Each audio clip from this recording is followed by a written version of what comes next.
आज की इस छोटी सी वीडियो में आपको टाइप्स ऑफ आरएनए और प्रोसेस ऑफ ट्रांसक्रिप्शन देगा। अगले 8 या 10 मिनट में आपके सारे कॉन्सेप्ट एकदम क्रिस्टल क्लियर होंगे। राइट, चलिए बिना समय गंवाए शुरू करते हैं। Types of RNA and the process of transcription, यानी कि आरएनए का टाइप और किस तरह से ट्रांसक्रिप्शन होता है। पहले आपको बता दूं, ट्रांसक्रिप्शन का मतलब होता है कि हमारे डीएनए से एक आरएनए बनेगा। राइट, डीएनए डबल स्ट्रैंडेड होता है, जबकि डीएनए से जो आरएनए बनेगा वो हमारा सिंगल स्ट्रैंडेड बनेगा, और ये प्रोसेस हमारी ट्रांसक्रिप्शन कहलाती है। राइट, और ये जो सिंगल स्ट्रैंडेड मैसेंजर आरएनए है, यही मैसेंजर आरएनए फिर बाद में प्रोटीन सिंथेसिस करता है। राइट, चलिए एनसीईआरटी क्या कहती है देखते हैं। In bacteria there are 3 major types of RNA. Bacteria में 3 तरह के आरएनए होते हैं, एक मैसेंजर आरएनए, एक ट्रांसफर आरएनए और एक ribosomal RNA. All 3 RNAs are needed to synthesise a protein in a cell. तो 3 के 3 आरएनए की आवश्यकता होती है, क्योंकि ट्रांसफर आरएनए के साथ प्रोटीन जुड़ती है, और राइबोसोमल आरएनए राइबोसोम को जोड़ेगा आपस में यूनिट को, और मैसेंजर आरएनए यहाँ से कोड लेकर जाएगा डीएनए से। All 3 RNAs are needed to synthesise a protein in a cell. तो प्रोटीन सिंथेसाइज करने के लिए तीनों आरएनए की आवश्यकता होती है। The messenger RNA provides the template, transfer RNA bring amino acid and read the genetic code, and ribosomal RNA plays structural and catalytic role during translation। तो ट्रांसलेशन में राइबोसोमल आरएनए हेल्प करता है। Right, वो क्या कार्य करता है? Catalytic role, यानी कि कोई एंजाइमेटिक एक्टिविटीज़ करेगा और स्ट्रक्चर प्रोवाइड करेगा जिस पर सारा काम होता है। राइट, इसके अलावा हमारा मैसेंजर आरएनए एक टेम्पलेट की तरह कार्य करता है। टेम्पलेट की तरह कार्य करने का मतलब मैसेंजर आरएनए पर ही वो जेनेटिक कोड होते हैं। राइट, जिसको रीड करने के लिए ट्रांसफर आरएनए आता है। ट्रांसफर आरएनए उन जेनेटिक कोड को मैसेंजर आरएनए से रीड करता है। तो मैसेंजर आरएनए क्या हो गया? टेम्पलेट, क्योंकि उससे रीड किया जा रहा है। राइट, तो ये है इन तीनों का role. There is single DNA dependent RNA polymerase. तो अब ये सारा काम करने के लिए केवल एक एंजाइम होता है, जिसे बोलते हैं DNA dependent RNA polymerase, that catalyse transcription of all types of RNA in a bacteria. तो सभी प्रकार के आरएनए बनाने के लिए एक DNA dependent RNA polymerase enzyme use किया जाता है। RNA polymerase binds to promoter and initiate transcription. अब यहाँ से ध्यान दीजिएगा। राइट, तो आरएनए पॉलीमरेज क्या है? आरएनए पॉलीमरेज एक एंजाइम है। अब यह आरएनए पॉलीमरेज क्या करेगा? यह आरएनए पॉलीमरेज हमारे डीएनए के प्रमोटर साइट से बाइंड होता है। अब ये थोड़ा टिपिकल लग रहा होगा, क्योंकि किसी भी डीएनए में मैं आपको बता दूं कि डीएनए में एक प्रमोटर साइट होती है और एक स्ट्रक्चरल साइट होती है, और एक लास्ट में इसका टर्मिनेटर साइट होती है। तो प्रमोटर साइट से स्टार्ट होता है कोई भी मैसेंजर आरएनए बनना। राइट, इसके साथ एंजाइम जुड़ता है। जैसे एंजाइम जुड़ जाता है प्रमोटर के साथ, तो मैसेंजर आरएनए बनना शुरू हो जाता है डीएनए के डबल स्ट्रैंड से, और यह फिर इलोंगेट होते जाता है, क्योंकि मैसेंजर आरएनए जब आगे को बनेगा, जब उसकी सिंथेसाइज होते रहेगी, तो क्या होगा उस समय? ये डबल स्ट्रैंडेड आरएनए जो है वो खुलता जाएगा। डबल स्ट्रैंडेड आरएनए खुलता जाएगा, और उसके एक स्ट्रैंड से, राइट, जिसे बोलते हैं टेम्पलेट स्ट्रैंड, उसके टेम्पलेट स्ट्रैंड से मैसेंजर आरएनए का सिंथेसाइजेशन होता रहेगा। राइट, एक और टॉपिक में यहाँ पर क्लियर करते हुए चलूँ कि किसी भी डीएनए में 2 स्ट्रैंड होते हैं, एक कोडिंग स्ट्रैंड और एक टेम्पलेट स्ट्रैंड। टेम्पलेट स्ट्रैंड से ही मैसेंजर आरएनए का सिंथेसाइजेशन होता है, जबकि कोडिंग स्ट्रैंड, नाम उसका कोडिंग स्ट्रैंड है, लेकिन वो कोई भी काम कोड नहीं करता है। इसका कोड बिल्कुल आरएनए जैसा होता है। जैसे आरएनए का कोड है, बिल्कुल वैसा ही कोड कोडिंग स्ट्रैंड का भी होता है। तो किसी भी डीएनए में 2 स्ट्रैंड होते हैं, एक कोडिंग स्ट्रैंड और एक टेम्पलेट स्ट्रैंड। राइट, तो अब यहाँ पर क्या हुआ? हम थे कि RNA polymerase binds to promoter and initiate transcription. तो आरएनए पॉलीमरेज इस डीएनए के प्रमोटर साइट पर बाइंड हो जाएगा, क्योंकि कोई भी जीन होगा, कितने प्रकार के जीन, हजारों करोड़ों अरबों जीन हैं, उसमें से हर जीन का एक प्रमोटर साइट होगा, बीच में स्ट्रक्चरल साइट होगा, फिर एक टर्मिनेटर साइट होगा। राइट, तो कोई भी जीन अगर मैसेंजर आरएनए बना रहा है, तो उसके प्रमोटर साइट से पहले आरएनए पॉलीमरेज का जुड़ना आवश्यक है। आरएनए पॉलीमरेज निश्चित जुड़ेगा, तभी वो कोई मैसेंजर आरएनए बना पाएगा। तो RNA polymerase binds to promoter and initiate transcription. तो इसे बोलते हैं इनिशिएशन। तो पहला स्टेप हो गया हमारा initiation. It uses nucleoside triphosphate as substrate and polymerise in a template dependent fashion following the rule of complementary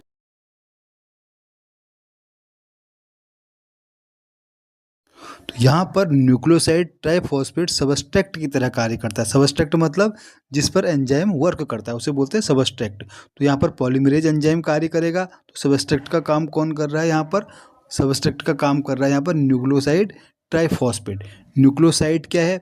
nucleoside हमारा शुगर और शुगर के साथ नाइट्रोजनस बेस, और नाइट्रोजनस बेस ये दोनों मिलकर के क्या बना रहे हैं? हमारा न्यूक्लियोसाइड, क्योंकि फॉस्फेट ग्रुप इसमें हम नहीं जोड़ते हैं। अगर फॉस्फेट ग्रुप जोड़ जाते हैं तो क्या बन जाता है? न्यूक्लियोटाइड बन जाता है, राइट। तो यहाँ तक हमारा कॉन्सेप्ट क्लियर होगा। तो अब ये क्या करेगा? उसको सबस्ट्रैक्ट की तरह उस पर वर्क करना शुरू करेगा पॉलीमरेज। अब इसने पॉलीमरेज ने वर्क करना शुरू किया है, अब क्या करेगा? It somehow also facilitate opening of the helix, और हेलिक्स जो द्विकुंडलित डीएनए है वो खुलता जाएगा in continuous elongation. Only a short stretch of RNA remains bound to the enzyme. और जो ये एंजाइम वर्क करता है, एंजाइम के साथ एक छोटा सा आरएनए का एक स्ट्रैंड जुड़ा रहता है, राइट। क्योंकि वो क्या करेगा? वो सिंथेसाइज करते रहेगा। पॉलीमरेज क्या करेगा? एक स्ट्रैंड से उसकी सिंथेसिस शुरू करेगा और वो करते जाएगा, उसको एलोंगेट करते जाएगा। लगातार एक मैसेंजर आरएनए का स्ट्रैंड एक स्ट्रैंड से वो बनाते जाएगा, राइट। कौन से स्ट्रैंड से? टेम्पलेट स्ट्रैंड से बनाते जाएगा, राइट। हमें पता है टेम्पलेट और कोडिंग स्ट्रैंड होते हैं, टेम्पलेट से वो बनाते जाएगा, राइट। तो यहाँ तक हमारा क्लियर हो गया। Once the polymerases reaches the terminator region, अब ये पॉलीमरेज एंजाइम मैसेंजर आरएनए बनाते बनाते कहाँ पहुँच जाएगा? टर्मिनेट रीजन पर। तो जैसे ही टर्मिनेट रीजन पर पहुँचेगा, जहाँ पर टर्मिनेटर है पॉलीमरेज का, वहाँ से हट जाएगा और मैसेंजर आरएनए बाहर निकल आएगा डीएनए से, राइट। तो इस तरह से हमारा क्या होती है? सिंथेसिस होती है, राइट। तो हमारा इनिशिएशन फैक्टर और टर्मिनेशन फैक्टर ये दोनों बहुत सिग्निफिकेंट रोल प्ले करते हैं हमारे मैसेंजर आरएनए के सिंथेसिस में। सामान्यतः तो आरएनए पॉलीमरेज क्या कार्य करता है? केवल प्रोसेस ऑफ इलोंगेशन करता है। लेकिन जब यह सिग्मा फैक्टर के साथ जुड़ जाता है, एनसीईआरटी क्या लिखती है? It associates transiently with initiation factor, और जिसे हम बोलते हैं sigma factor, and termination factor to initiate and terminate the transcription. तो ट्रांसक्रिप्शन की प्रोसेस शुरू हो जाती है जैसे ही यह किसके साथ जुड़ता है? सिग्मा फैक्टर के साथ। और जैसे ये टर्मिनेटर फैक्टर के साथ जुड़ता है पॉलीमरेज हमारा, तो ट्रांसक्रिप्शन की प्रोसेस एंड हो जाती है, राइट। तो इन दोनों फैक्टरों का बड़ा इंपॉर्टेंट रोल है। इनिशिएशन में हमारा सिग्मा फैक्टर और टर्मिनेशन में हमारा रो फैक्टर रोल प्ले करता है, right. In bacteria, since the messenger RNA does not require any processing to become active, and also since transcription and translation take place in the same compartment, right? Bacteria case में क्या होता है? Cytosol और nucleus का differentiation नहीं होता है, right. तो उसमें क्या होता है? एक ही कंपार्टमेंट में, यानी कि उसके सीधे सीधे प्रोटोप्लाज्म में ही क्या हो रहा है? सारा का सारा वर्क हो रहा है, राइट। यूकैरियोट के केस में इस मैसेंजर आरएनए को प्रोसेसिंग की आवश्यकता होती है, राइट। वो हम आगे नेक्स्ट हेडिंग में देखेंगे। लेकिन प्रोकैरियोट में कोई भी प्रोसेसिंग की आवश्यकता नहीं होती। सेकेंड इम्पोर्टेंट डिफरेंस है, जो हमारे प्रोकैरियोट्स होते हैं, प्रोकैरियोट में केवल एक ही एंजाइम था, डीएनए डिपेंडेंट आरएनए पॉलीमरेज, जबकि यूकैरियोटिक के केस में 3 पॉलीमरेज एंजाइम होते हैं। एक आरएनए पॉलीमरेज फर्स्ट, जो कि 3 प्रकार के आरएनए बनाता है। आरएनए पॉलीमरेज फर्स्ट क्या क्या ट्रांसक्राइब करता है? बिल्कुल दिमाग से लगा लीजिए अपना, कौन कौन से? 28S, 18S और 5.8S, ये 3 बिलोंग करते हैं आरएनए पॉलीमरेज फर्स्ट को, ठीक है। 28, 18 और 5.8।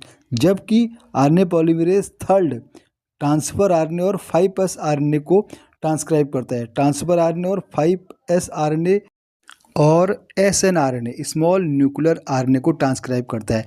जबकि आरएनए पॉलीमरेज सेकेंड केवल मैसेंजर आरएनए और हेट्रोजीनियस न्यूक्लियर आरएनए यानी HNRNA को ट्रांसक्राइब करता है। तो ये तीनों के तीन हमें बाय हार्ट लर्न करने हैं, ठीक है। बहुत बड़ा सिंपल है। फर्स्ट क्या करता है? फर्स्ट 28, 18 और 5.8। जबकि थर्ड क्या करता है? ट्रांसफर आरएनए हो गया, 5S आरएनए हो गया और SNRNA हो गया। जबकि सेकंड क्या करता है? हमारा मैसेंजर आरएनए और HNRNA, राइट। तो ये HNRNA हमारा इंपॉर्टेंट है, क्योंकि इस HNRNA से ही यूकैरियोट में मैसेंजर आरएनए बनता है, ठीक है। ये क्या है? उसका कच्चा रूप है, उसका रॉ मटेरियल है HNRNA। हेट्रोन्यूक्लियर आरएनए से फिर बाद में प्रोसेसिंग होकर के मैसेंजर आरएनए बनता है, राइट। तो सेकेंड स्टेप एनसीईआरटी ही समझाना चाह रही है। The second complexity is that the primary transcripts contain both the exon and the intron and are non-functional, right? Hence it is subjected to a process called splicing. Next क्या है? splicing, right? तो splicing means कोई भी हमारा hereditary material है, हमारा DNA है, वो किसका बना है? एक्सॉन और इंट्रॉन का बना होता है, राइट। तो एक्सॉन क्या होते हैं और इंट्रॉन क्या होते हैं? एक्सॉन हमारा कोडिंग सीक्वेंस है और इंट्रॉन हमारा नॉन कोडिंग सीक्वेंस है। तो स्प्लाइसिंग में क्या किया जाता है? एक्सॉन को ही रखा जाता है, इंट्रॉन को निकाल दिया जाता है, राइट, क्योंकि उनकी आवश्यकता ही नहीं है, तो केवल एक्सॉन को रखा जाता है। इससे हम तो यहाँ पर समझने की बात है कि एचएनआरएनए हमारा अभी कहाँ था? न्यूक्लियस के अंदर था, ठीक है। अब उस एचएनए में क्या होगा? स्प्लाइसिंग होगी, यानी कि एक्सॉन जुड़ेंगे, इंट्रॉन हट जाएंगे, राइट। उसके बाद उसमें कैपिंग होगी, ये तो हो गई हमारी स्प्लाइसिंग। अब देखते हैं कैपिंग। इन कैपिंग में क्या होती है? उसमें टेल जुड़ती है, अलग अलग प्रकार के केमिकल जुड़ते हैं, उसमें टेल जुड़ती है, जिससे के बाद वो मैसेंजर आरएनए प्रोसेस होकर के हेटेरोन्यूक्लियर से बाहर आ जाता है, न्यूक्लियस से बाहर आ जाता है, राइट, साइटोप्लाज्म में आ जाता है। In capping an unusual nucleotide methyl guanosine triphosphate, इसे लर्न रखना है, methyl guanosine triphosphate is added to the fifth end of the hnRNA. तो 5 एंड से हमारा क्या जुड़ता है? मिथाइल ग्वानोसाइन ट्राइफॉस्फेट जुड़ता है, राइट। इसे बोलते हैं हम टेलिंग, राइट। उसी प्रकार एडेनिलेट रेसिड्यू 200 से लेकर के 300 तक का 3 एंड पर जुड़ते हैं, राइट। तो थर्ड एंड और 5 एंड दोनों एंड से क्या जुड़ गया हमारा? एचएन न्यूक्लियस में जो एचएनआरएनए हमारा बना था, एचएनआरएनए में क्या जुड़ गया? 5 एंड पर इसका क्या जुड़ गया हमारा? मैथाइल ग्वानासाइन ट्राइफॉस्फेट, और इसके 3 एंड पर जुड़ गया एडेनिलेट रेसिड्यूज, राइट। दोनों चीज़ें जुड़ गई, अब ये प्रोसेस्ड हो गया है, अब ये मैसेंजर आरएनए कहलाता है। It is the fully processed hnRNA now called mRNA. That's what NCERT want to state, right. तो एचएनआरएनए को हम क्या कहते हैं? मैसेंजर आरएनए कहते हैं। कब? जब उसमें कैपिंग और टेलिंग हो जाती है। कैपिंग 5 एंड पर होती है, जबकि टेलिंग 3rd एंड पर होती है। बधाई हो, बन गया आपका मैसेंजर आरएनए।